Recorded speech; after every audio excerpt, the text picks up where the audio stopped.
खैरागढ़ में है और ये एशिया का एकमात्र विश्वविद्यालय है, संगीत विश्वविद्यालय है। संगीत नगरी के नाम से यह खैरागढ़ प्रचलित है और विश्व में एक अलग नाम है। स्वर्गीय देवर सिंह के निधन के बाद यह सीट खाली था और अब विधानसभा चुनाव चरम सीमा पर है। यहाँ चुनाव होना है और भाजपा ने कोमल जंघेल को अपना प्रत्याशी बनाया है, कांग्रेस ने यशोदा वर्मा को प्रत्याशी बनाया है और जो जोगी कांग्रेस के है नरेंद्र सोनी जो कि छात्र नेता है, और वही विप्लव साहू जो है वो डेमोक्रेटिक पार्टी से प्रत्याशी है। चारों के बीच चुनाव होना है और कुछ लोग और भी स्वतंत्र उम्मीदवार के रूप में नामांकन भरे हैं और अभी चुनाव प्रचार उनका जोरों से है। मुख्य मुद्दा यहाँ स्वास्थ्य शिक्षा के अलावा खैरागढ़ को जिला बनाने की मांग जो है काफ़ी समय से उठ रहा था और जिला बनाना एक टेढ़ी खीर भी महसूस होता है। लेकिन बीच में यहाँ मुख्यमंत्री छत्तीसगढ़ शासन के भूपेश बघेल जी आए थे तो उन्होंने इशारा में कहा था कि नगर पालिका चुनाव में विजय बनाइए, हम आपको जिला देंगे। तो इससे नागरिकों में एक खुशी का माहौल था। लेकिन अभी जो देखने में आ रहा है कि कांग्रेस के खिलाफ में यहाँ माहौल विपरीत चल रहा है, क्योंकि एक झूठा शासन के रूप में उसे देखा जा रहा है। हालांकि और भी राजनीतिक दल स्पष्ट रूप से ये नहीं कह पा रहे हैं कि हम खैरागढ़ को चुनाव जीतने के बाद जिला बनाएंगे। खैरागढ़ में खैरागढ़ चुनाव की प्रारंभिक बैठक की शुरुआत हुई है। कांग्रेस कार्यकर्ताओं से हमने चर्चा किया है। चुनाव मैदान में जाने के लिए हमारे पास मुद्दे बहुत हैं। छत्तीसगढ़ का जो विकास का मॉडल है सारे हिंदुस्तान में उसको लोग प्रशंसा कर रहे हैं और ये खैरागढ़ तो मूलतः किसानों का इलाका है और थोड़ा सा आदिवासियों का क्षेत्र है, जंगल का क्षेत्र है। और दो काम जो छत्तीसगढ़ में हुआ है, एक तो किसानों की धान की कीमत 2500 रुपया, राजीव गांधी किसान न्याय योजना का अतिरिक्त लाभ, उसके साथ गोपालकों को गोधन न्याय योजना का लाभ, कृषि क्षेत्र में जो लैंडलेस गरीब मजदूर हैं उनको राजीव गांधी मजदूर भूमि योजना का लाभ और तेंदूपत्ता का कीमत हिंदुस्तान में कहीं 2000-2500 से अधिक नहीं है। हम 4000 रुपया प्रति मानक बोरा देते हैं। तो ये सीधे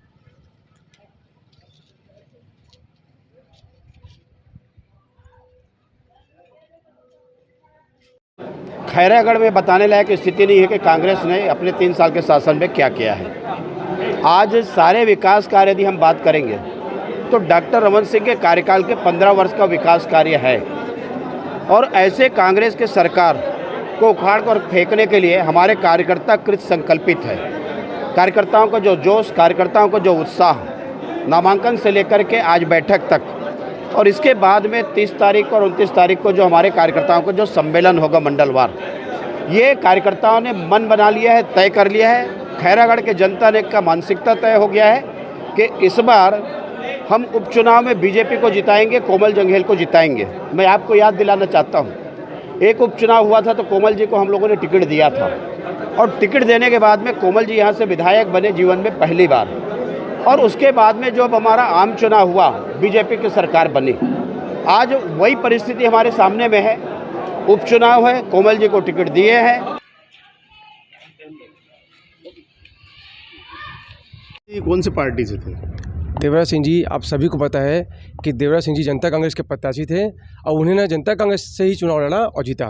तो कांग्रेस के लोग उसके विकास कार्यों को अपना बता रहे हैं, वो अपना उसका नाम ले रहे हैं। देखो, जग जाहिर है कि वो जो ही कांग्रेस के थे और उन्होंने अपना बना रहे हैं, अपना बोल रहे हैं, तो ये गलत है कहीं ना कहीं। सभी को पता है, खैरागढ़ विधानसभा में सभी को पता है कि हर चलाता किसान छाप से वो चुनाव लड़े हैं और उससे जीते हैं।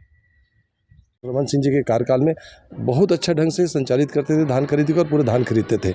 इसके अलावा बोले कि बेरोजगारों को हम भत्ता देंगे। आज बेरोजगारों को भत्ता नहीं मिला है। बिजली को हाफ कर देंगे, बिजली हाफ हुआ नहीं। ऐसे कई सारे मुद्दे। इसके अलावा भी उन्होंने कहा कि हम गंगा जल की कसम खाते हैं कि छत्तीसगढ़ के अंदर हम शराब बिक्री बंद कर देंगे, शराब को पूर्णतः बंद कर देंगे। लेकिन आप देख रहे होंगे शराब बंद तो दूर, आज गली गली चौक चौराहे पर आज शराब बिक रही है। इस तरह से उनने झूठे वादा करके इस प्रदेश में सरकार बना करके आज 3 साल तक चला रहे हैं। इस मुद्दा को लेकर हम जनता के पास जाएंगे और जनता समझ चुकी है कि ये सरकार झूठी सरकार है, धोखा देने वाली सरकार है। और एक तरफ केंद्र की सरकार, जिसमें हमारे देश के माननीय प्रधानमंत्री जी आदरणीय नरेंद्र मोदी जी जो देश की जनता के हित के लिए काम कर रहे हैं, चाहे जल जीवन योजना हो, स्वच्छता अभियान में चाहे संपूर्ण स्वच्छता की बात हो, चाहे आयुष्मान भारत के अंदर 5 लाख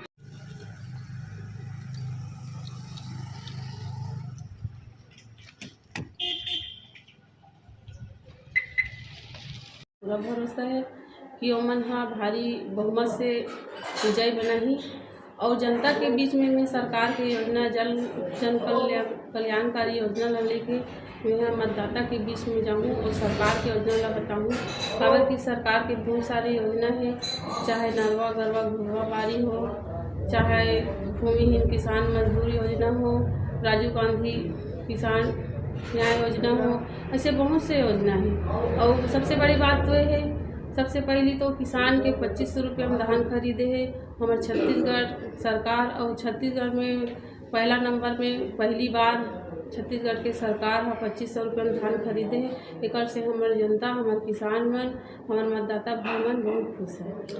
यानी कि भौगोलिक परिस्थितियां तो पहले से है और खैरागढ़ की जो ऐतिहासिक पृष्ठभूमि रही है वो तो है ही, उसको मेरा नैतिक समर्थन है। मैंने जो है उनके साथ बैठा भी हूँ, गया भी हूँ। लेकिन जो खैरागढ़ विधानसभा में और भी जो बड़े मुद्दे हैं, जो रोजगार का मुद्दा है, यहाँ के वनांचल क्षेत्र के मुद्दे हैं, इधर पांडादा के सेगमेंट में जो हमारी बहुत सारी भूमि है, एग्रीकल्चर कॉलेज होनी चाहिए, वनांचल में कागज़ उद्योग होनी चाहिए, रोजगार परक यहाँ पे कोई काम नहीं है, औद्योगिकरण नहीं हुआ है, ये हमारे प्रमुख मुद्दे हैं। हमारे यहाँ तो मुख्य मुद्दा भी जिला निर्माण का चल रहा है, क्योंकि 60 साल जिन्होंने राज किया, जिनका दिल्ली से सीधा संबंध रहा है और जिनका 15 साल रायपुर से सीधा संबंध रहा है, उन्होंने दोनों ने किसी ने भी खैरागढ़ में जिला निर्माण या अस्पताल के लिए विशेष ध्यान नहीं दिया। और जहाँ तक रुझान की बात है तो मुझे लगता है कि खैरागढ़ की जनता कभी भी ना किसी पार्टी या सत्ता सरकार के पक्ष में समर्थन नहीं की है। व्यक्ति विशेष पसंद खैरागढ़ का रहता है। पिछले चुनाव में जैसे हमने देखा कि कांग्रेस और भाजपा को दरकिनार करते हुए यहाँ के लोगों ने राजा के ऊपर आस्था जताकर जोगी कांग्रेस के प्रत्याशी आदरणीय देवव्रत सिंह को जिताया था। चूँकि हालांकि राजा साहब कांग्रेस से बिलोंग करते थे, लेकिन उसके बाद भी जनता ने राजा साहब को अपना समर्थन देकर जिताया था। तो मुझे नहीं लगता कि अभी भी सत्ता सरकार का कोई यहाँ दबाव रहेगा या पब्लिक उसको पसंद करेगी। व्यक्ति पसंद करती है। जैसे कि पिछले मतलब 1-2 तारीख से जब प्रचार अभियान शुरू होगा तो स्थिति समझ में आएगी। और जनता तो अभी खामोश है, अभी किसी को लेकर कुछ नहीं बोल रही। हालांकि ये बात आई है कि कोमल जंगल चूँकि 5 बार टिकट पाए हुए हैं, पूर्व विधायक हैं, तो उनको सारा खैरागढ़ जानता है। यशोदा वर्मा को लेकर के थोड़ा पहचान की संकट है, लेकिन वो कांग्रेस पार्टी के आधार पर उनको लोग पहचान जाएंगे। लेकिन व्यक्तिगत तौर पर यशोदा वर्मा को उस स्तर पर जानते जितना कोमल जंगल को जानते हैं। तो अभी जैसे कि कांग्रेस की सरकार है तो इसका किस्त की राशि उनकी 71 करोड़ दी भी जा चुकी है। ये ऐसे बहुत सारे मुद्दे हैं जो हमारे प्रदेश के यशस्वी मुखिया ने जो विकास के काम किए हैं और जो छत्तीसगढ़ के सर्वहारा वर्ग के अलावा सर्व समाज के लिए जो काम उनके द्वारा किए जा रहा है विकास कार्य, उसको लेके हम लोग खैरागढ़ का चुनाव